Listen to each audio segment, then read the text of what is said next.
Oh, g'day. Just taking a moment, thinking about this little girl that I nursed from the point of death. 8-week-old puppy. And then got vaccination, vet checkup, microchip, go to her new home, make this world a better place.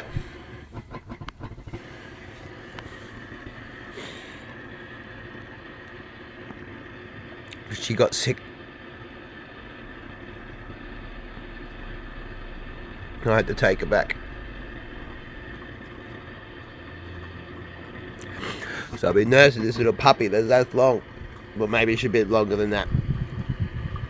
About as long as my palm. She fit in my palm. Emaciated. In pain. Not eating.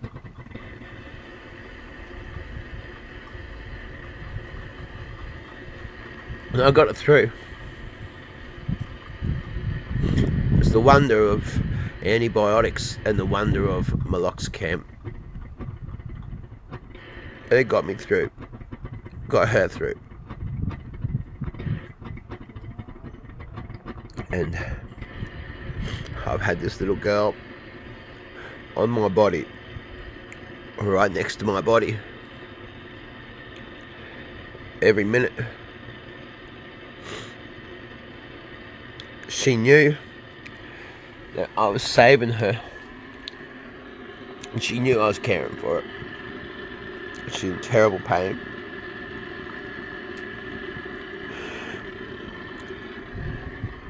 And I ended up in a room with a vet.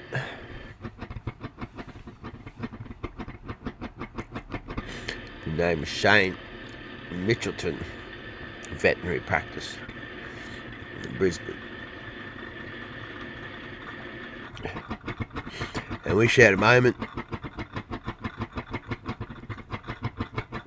We're all about to break into tears. But I could tell. My friend Hugh in the room, I hadn't seen for 8 years, was with me, having a cup of coffee while we're waiting, and then he come in with me. And so suddenly he's in the room with me, and I'm in the room there with Shane, and there was 3 men in the room. The tears really broke. It didn't quite break. Not like now.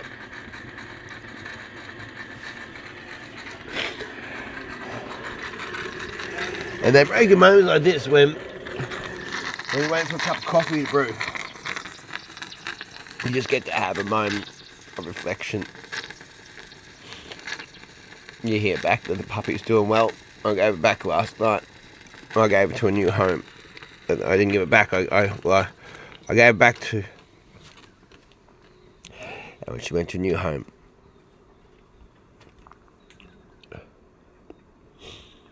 And... all these people have all kinds of opinions about all kinds of things in this world. Most of them are not qualified to have any opinion about anything other than what's underneath their own skin, behind their own 2 eyes. But even the best opinions are still an opinion. There's still noise that we have to deal with and we have to put up with. Most of the time, then, people have all these opinions to say from the self-righteous points of view of ignorance. And all in all, it's all just stuff that we have to deal with. That's what I've had to deal with this last week. While in real time, I'm holding a baby as big as my palm. In my palm of my hand, or on my lap, or against my chest. And I'm having to squirt food down the throat, squirt liquid down the throat, squirt antibiotics down the throat. and squirt anti-inflammatory analgesic down her throat.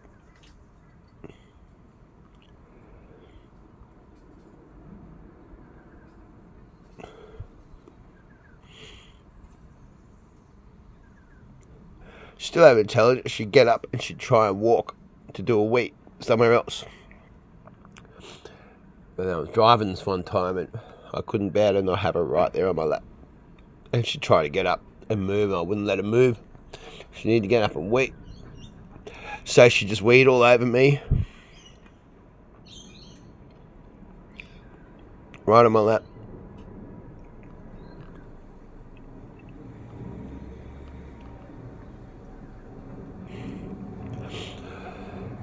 So the reason why I started pull the camera out and film this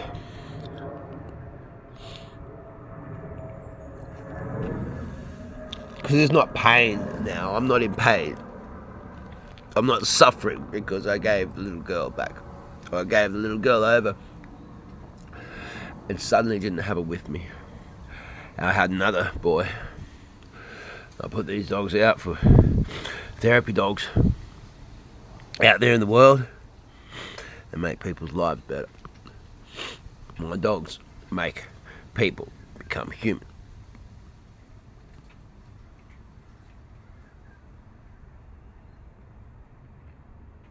And it's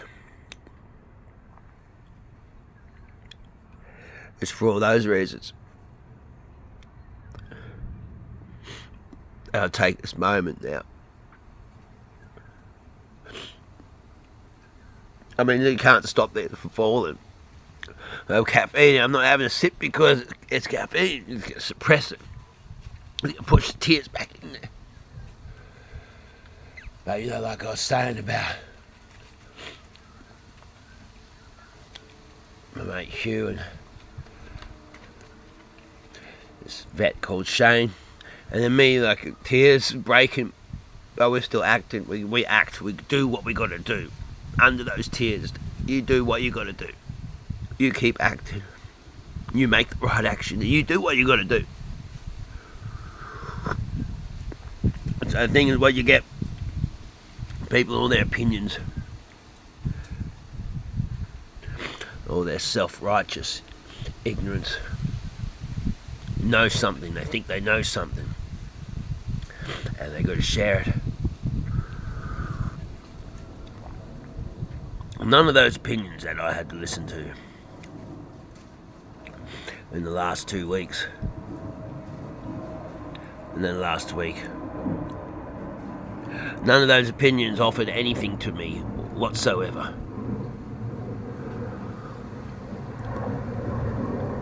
Especially in contrast to what I was dealing with in real time. In the palm of my hand.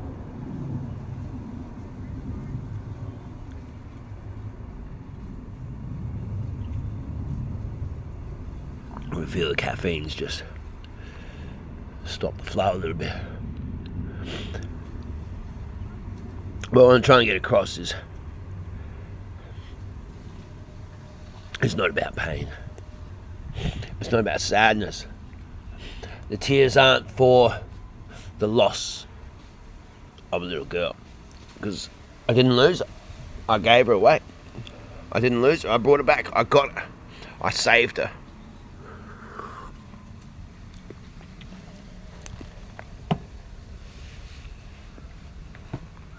You know, do you know why you got out of bed this morning? Do you know why you do the things that you do in your day? Do you know who you are? Do you know what you are? Do you know why you feel the way you feel? Do you know why you say the things that you say and why you see things the way that you see them? Do you know why you care about this person but you don't care about that person? Why you care about this animal but you don't care about that animal?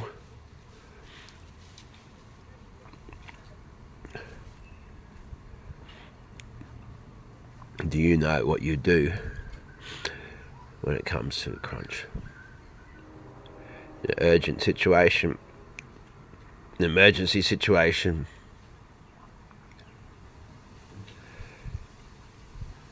The reality is you give over everything of you when you got a tiny little baby. It's totally defenseless. Can't even eat. Can't even drink.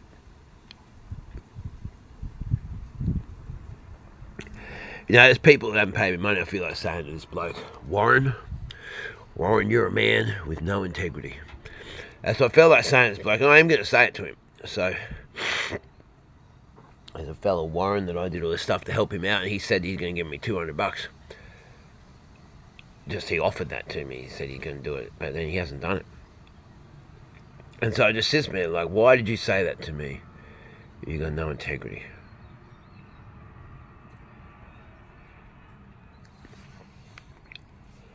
You know, why does anyone do what they do? And they get all this money. Money can't buy integrity.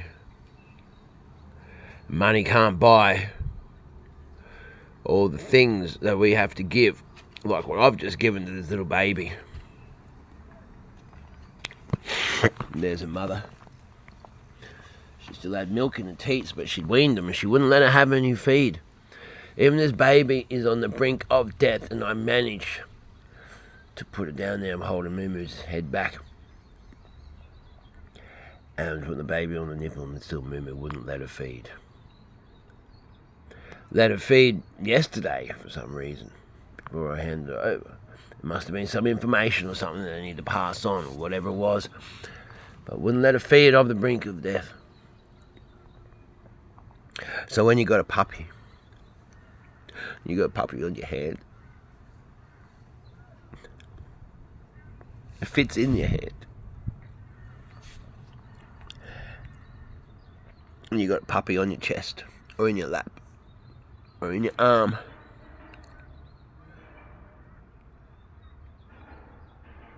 Then it can't do anything for itself. But it knows that you're saving it. It knows that you're there for it. And you're there only for it. You know, that everything that is you in this moment is only you. And only for that babe that you're saving. So it knows that. It knows that you're saving it. It knows that you're giving everything.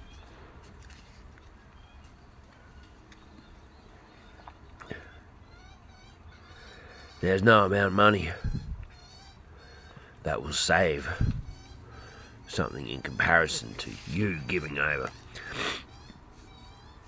You could have $100 billion and you could hand that over to save your puppy, but that's not you saving.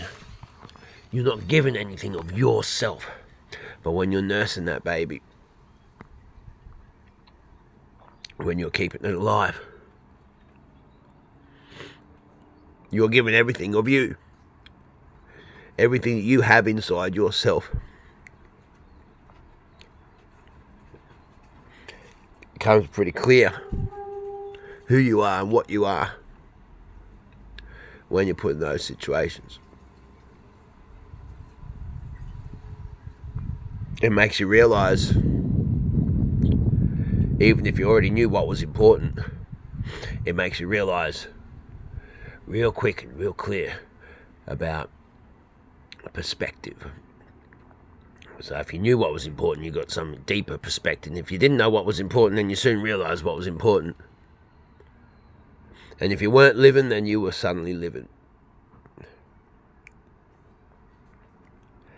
So I feel exhausted and I feel spent.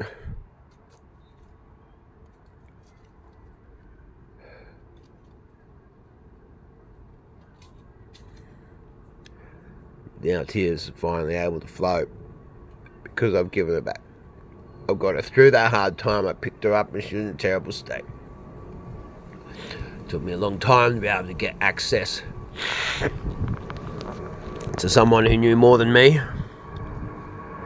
and to the drugs that they can provide, and the pharmaceutical medication they can provide, and antibiotics, and then the drugs. Amoxicillin and meloxicam are an absolute miracle in this modern world for both humans and animals. So if you're in an isolated area and you got animals,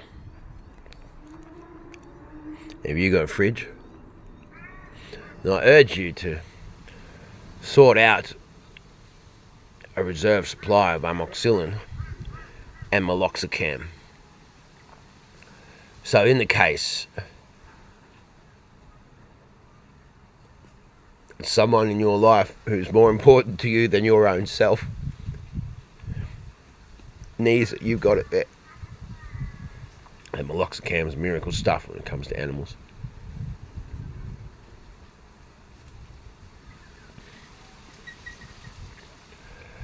You know, the tears tried to break and flow a couple of times this last week before this last one gone.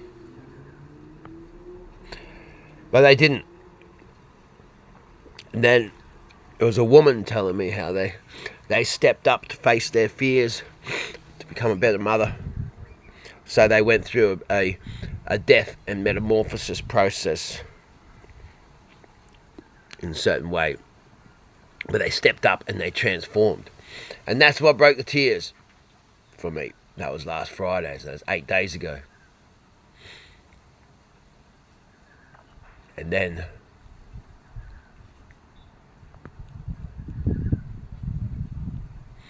until Monday, Saturday today, but then last Monday picked up a little girl, and I beg your pardon, it was Tuesday. I got sent a video of one of the puppies that I gave to the exact example of the kind of person that I breed these dogs for and give them to these people affected by war. And he sent me a video of this little brown and white boy. I got it just while I was about to start driving. I'm just getting things sorted on making phone calls and stuff before I start driving the car. And then this message come through, so I opened it. And there he was, just that little boy there with my mate. And I could just see how healthy the boy was and how happy my mate was. But I could see how healthy and vibrant the boy was in comparison to the little girl sitting on my lap. And that's when the tears flew. And that's all it is, you know, that's what life is. And that's all life is. Life is contrast. You can make up whatever you want else about life, what you want to make up about life, but life is contrast. That's all it is. It's just contrast. And when we have these extremes of contrast, in such moments as that,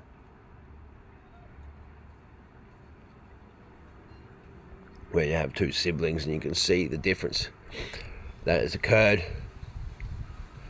in a week, where one has emaciated and the other one has grown. So one's half the size of what it was, or less, and the other one's more than double the size of what it was. That's contrast. That makes tears flow. But that little girl, she stuck in there and she got through.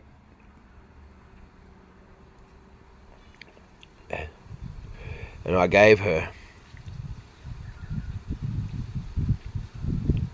to a man and his daughter last night. And she's going to do amazing things for them.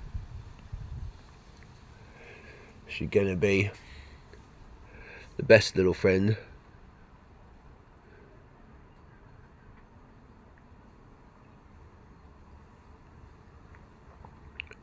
We'll see how she goes. We'll see what she turns into after that little hiccup. But my God, she's got the heart and she's got the spirit. And she's such a lovely little thing. To my dogs, they make people become human.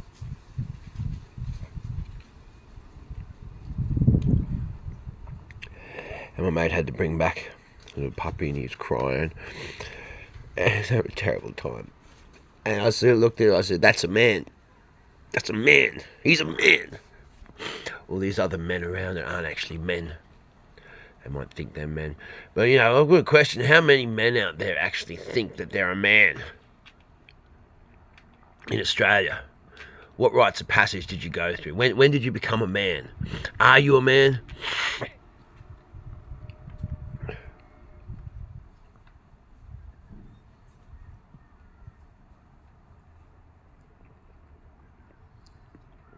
But a man came, picked up a dog. And 4 days later, he brought that dog back. Because its circumstances had changed, it wasn't going to work out. And he came back and he's crying, burst into tears.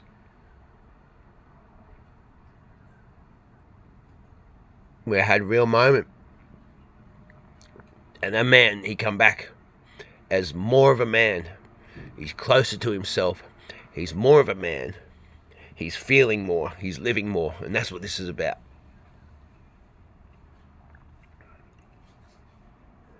Now when it comes to the living universe in which you were born, you can see it clearly through these tears. You can still see it clearly.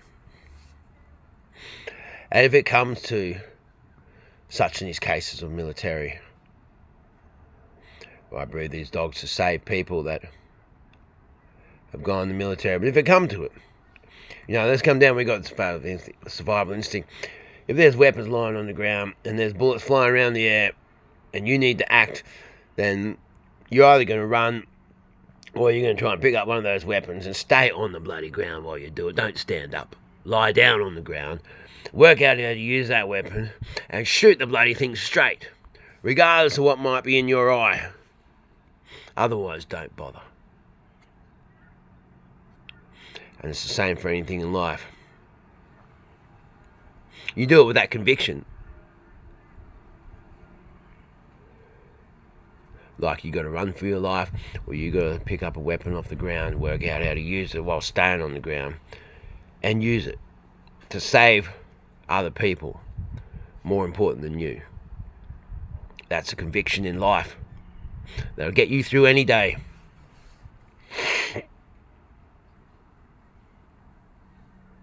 And I suppose I'll just say something about this fella Warren. Well, if you're an Australian and you say you're going to do something and you don't do it, that means instantly you don't have any integrity whatsoever, at all. I don't know what it means for other nationalities. I can't speak for that part, those other parts of the world. But if you're Australian, or if you're in Australia, and you say you're going to do something and you don't do it, then that means instantly you don't have any integrity whatsoever, at all.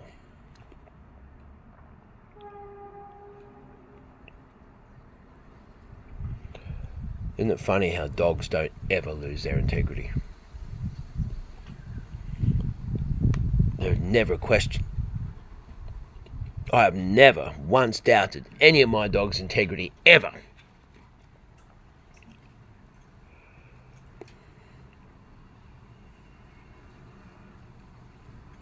It's a hard, tough world out there, you know. It's been a hard, tough life.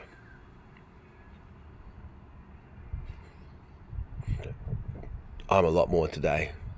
I beg your pardon. I'm a lot more alive today because of saving that little girl.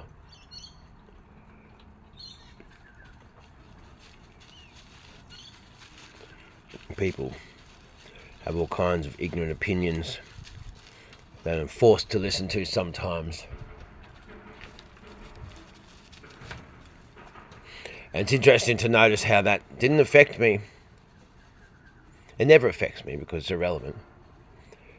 But then there was some degree of contrast there with the little baby in my hand and on my lap. You know, because you've got to accept it. You got to be in this state when you're doing what you can do. You got to accept that she might die. All the prayer in the world, still you got to be clear that she might die, and you got to be ready for that. She might die in your arms any minute. And it's not until you get that contrast. A few tears can come. But now I've been through all of that. My entire existence for the last 150 hours has been to make sure that that little baby girl just gets through the next half an hour. That's basically been it.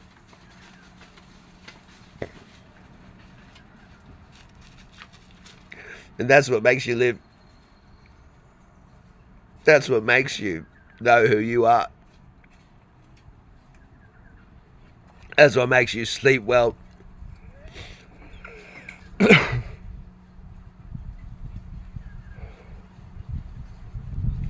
That's what makes you able to appreciate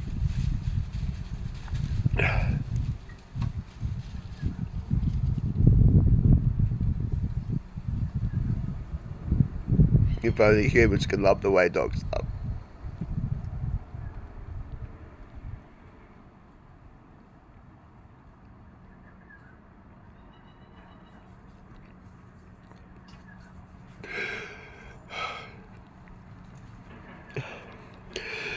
Right, well, I've got to go pull myself together. And Moo the mother. Moo dog. See, she knows something going on. See, you know something going on. You can come check in, make sure. Oh, you're just crying for my baby. Yeah, well, she's going to be alright, Dad. She's going to be alright. You know she's going to be alright. You wouldn't have dropped her off if you didn't think she's going to be alright. You know she's going to be alright.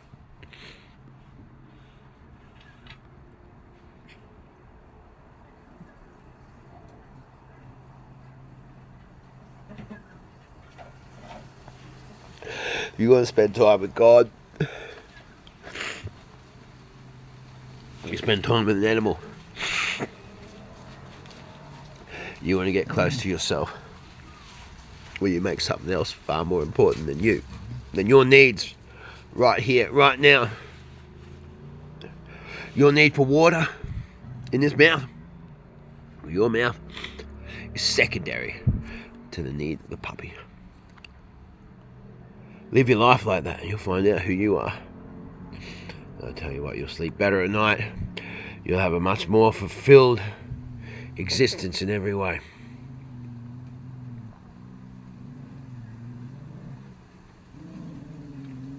I feel like I need to just go and let myself have a good cry now before I can't do anything else. Because that's why I do what I do. And it's not a cry of sadness, it's a cry of joy, and relief, and grace, and gratitude, and hope, wonder, just sheer miracle and contrast. That's what it's about.